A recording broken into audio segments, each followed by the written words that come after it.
कहते हैं ऐसी बानी बोलिए जमकर झगड़ा होए, पर उससे न बोलिए जो आपसे तगड़ा होए। सऊदी अरब को धमकी दे दी थी बाइडेन ने और बदले में बाइडेन को धमकी मिल गई है सऊदी अरब से। इसके अलावा जो खुफिया दस्तावेज सामने आए हैं वो बता रहे हैं कि सऊदी अरब और क्राउन प्रिंस ने बहुत कुछ कर दिया है अमेरिका के साथ। जानेंगे क्या है मामला। तो वहीं दूसरी तरफ ब्रिक्स में क्या पाकिस्तान भी होगा शामिल। पाकिस्तान में गधों की संख्या बढ़ा दिया है चाइना ने, जिसके बाद चाइना अब क्या करना चाहता है। जानेंगे जियोपॉलिटिक्स में क्या कुछ चल रहा है। आइए जानते हैं इन खबरों को विस्तार से। जब बाइडेन राष्ट्रपति बनने के लिए मैदान में उतरे थे तब बुढ़ऊ बाइडेन ने एक बड़ा वादा कर दिया था और कहा था सऊदी अरबिया को हम परियाह कर देंगे। अब इसका मतलब क्या होता है? इसका मतलब ये होता है कि हम इसे ऐसा देश बना देंगे जिसका दाना पानी बंद कर देंगे। अब इतनी बड़ी बात बाइडेन ने क्यों कह दी थी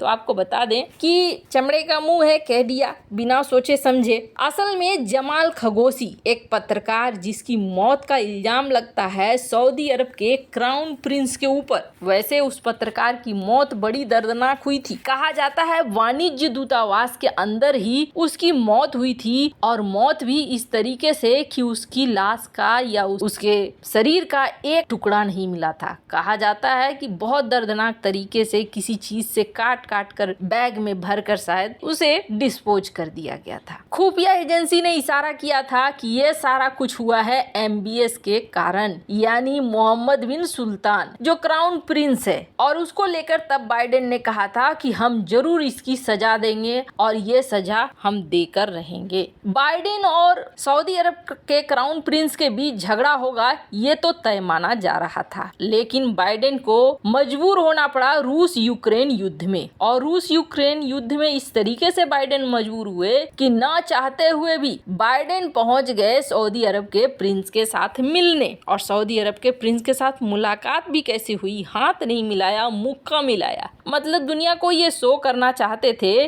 कि हम अभी भी दुश्मन हैं। जिसके बाद आजकल आपको याद होगा एक डॉक्यूमेंट बहुत ज्यादा फेमस हुआ है, अमेरिका का ये इंटेलिजेंस डॉक्यूमेंट जो एक व्हाट्सएप जैसे मैसेजिंग प्लेटफॉर्म में सर्कुलेट हो गया और इसे अमेरिका के ही एक नौजवान सेना के अफसर ने वाहवाही लूटने के लिए डाल दिया था। और इस डॉक्यूमेंट ने पूरी पोल पट्टी खोल दी है। कहा जाता है कि जब मीटिंग हो रही थी, इस मीटिंग में यही कहा गया कि मोहम्मद बिन सलमान बहुत गुस्से में था और उसने कहा कि हम अमेरिकी एडमिनिस्ट्रेशन से अब कोई बात नहीं करेंगे। और उसके बाद MBS ने ये कहा कि समझ लो हम बहुत ज्यादा प्रॉब्लम खड़ी करेंगे अमेरिका के लिए। अब सऊदी अरब ये सारी बातें कैसे कह रहा था तो आपको बता दें, इसके लिए सऊदी अरब के पास कुछ चीजें हैं। पहली चीज ये है कि सऊदी अरब अकेला दुनिया भर का 15% तेल उत्पादन करता है।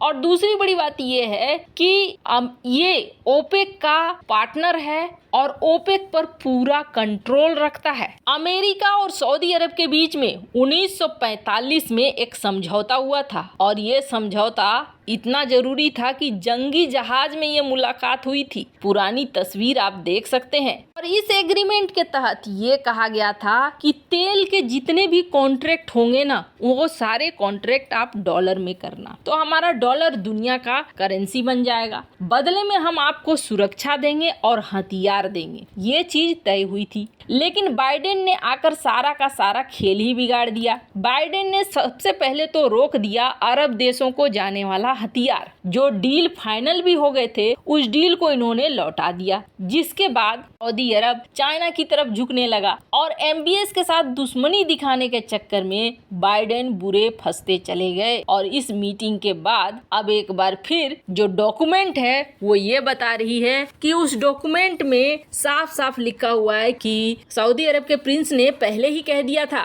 कि हम चाइना के साथ अब व्यापार करेंगे, हम चाइना के साथ ड्रोन खरीदेंगे खरीदेंगे, हम चाइना के साथ गोला बारूद खरीदेंगे, मिसाइलें खरीदेंगे, बैलिस्टिक मिसाइलें हो या क्रूज मिसाइलें हो, ये सब कुछ हम खरीदेंगे। अब यहाँ पर यही चीज कहा जा रहा है इस डॉक्यूमेंट के अनुसार कि सऊदी अरब अब अपनी धमकी पर काम करना शुरू कर चुका है। खैर, हालांकि सऊदी अरब ये काम कर रहा है, लेकिन इससे कोई फायदा सऊदी अरब को होने वाला नहीं है। अब तक चाइना से जिसने हथियार खरीदा है रो ही पड़ा है और कुछ नहीं, क्योंकि पैसे भी गए हैं और हथियार भी काम का नहीं निकला है। कहते हैं प्रतिष्ठा में प्राण नहीं गंवाना चाहिए। कम से कम हथियारों को लेकर ये फैसला बिल्कुल भी सही नहीं है सऊदी का। खैर, जहाँ एक तरफ ये सब कुछ हो रहा है तो वहीं दूसरी तरफ हम लोग पहले से ही ये बात कहते आए हैं कि चाइना धीरे धीरे कोशिश करेगा दुनिया के बड़े बड़े संस्थानों में पाकिस्तान को घुसाने की। हालांकि 1.5 साल पहले भी चाइना ने ऐसी कोशिश की थी, लेकिन भारत ने इसका विरोध करके रोक दिया था और पाकिस्तान को बड़े प्लेटफॉर्म में घुसने नहीं दिया था। हाँ, एक चीज जरूर है कि भारत अब ये जरूर कर रहा है कि पाकिस्तान को हर ब्लॉक से बाहर निकाल रहा है या फिर उस ब्लॉक को ही खत्म कर दे रहा है। जैसे कि हमने देखा एससीओ की मीटिंग के लिए भारत ने सीधे सीधे कह दिया कि भैया अब एससीओ की जो फाइनल मीटिंग होगी, जिसमें पीएम मोदी होंगे, शहबाज शरीफ होगा, पुतिन होंगे और चाइना के जिनपिंग होंगे, ब्राजील के होंगे, ये सारा ऑनलाइन होगा। किसी ने कुछ नहीं कहा। हाँ ठीक है, G20 की मीटिंग भारत में कर रहा है, इतनी बड़ी मीटिंग भारत, जिसमें बहुत सारे लोग आ रहे हैं, बहुत सारे प्रतिनिधि आ रहे हैं, तो क्या एससीओ जो एक छोटा सा ग्रुप है उसके लिए मीटिंग नहीं कर सकता है भारत अपने देश के अंदर? बिल्कुल कर सकता है। लेकिन भारत ने भी अब एससीओ की औकात बतानी शुरू कर दी कि देखो, एससीओ की मीटिंग में आर्थिक मंच में चर्चा होने के बजाय कश्मीर का मुद्दा उठता है, पाकिस्तान घुसता है तो इस मीटिंग का कचरा कर देता है। अब जब मीटिंग का कचरा हो जाता है, जो हमारे उद्देश्य हैं वही पूरे नहीं होते हैं, तो हम एससीओ की मीटिंग इस तरीके से करके क्या करेंगे? उसके पीछे खर्च करने से क्या फायदा है? संदेश तो कुछ ऐसा ही जाता है। भारत ने इसे ऑनलाइन करना शुरू कर दिया। अब एक बड़ा प्लेटफॉर्म है ब्रिक्स, और ब्रिक्स को ज्वाइन करने के लिए इन दिनों बहुत सारे एप्लीकेशन आ रहे हैं। जैसा कि हमने देखा, ब्रिक्स को ज्वाइन करने के लिए करीब 19 देशों का एप्लीकेशन आया है कि आप हमें शामिल कर लीजिए। लेकिन इस एप्लीकेशन में सबसे बड़ी बात है, पाकिस्तान का भी एप्लीकेशन आया है। ब्रिक्स में शामिल होना चाहता है पाकिस्तान, ताकि उसके इकोनॉमी को थोड़ा सहारा मिल जाए। वैसे तो भारत भी चाहता है कि ब्रिक्स का विस्तार हो, लेकिन भारत नहीं चाहता है कि इस ब्रिक्स में पाकिस्तान घुसे। इकोनॉमिक रूप से बेहाल पाकिस्तान आखिर क्या मदद करेगा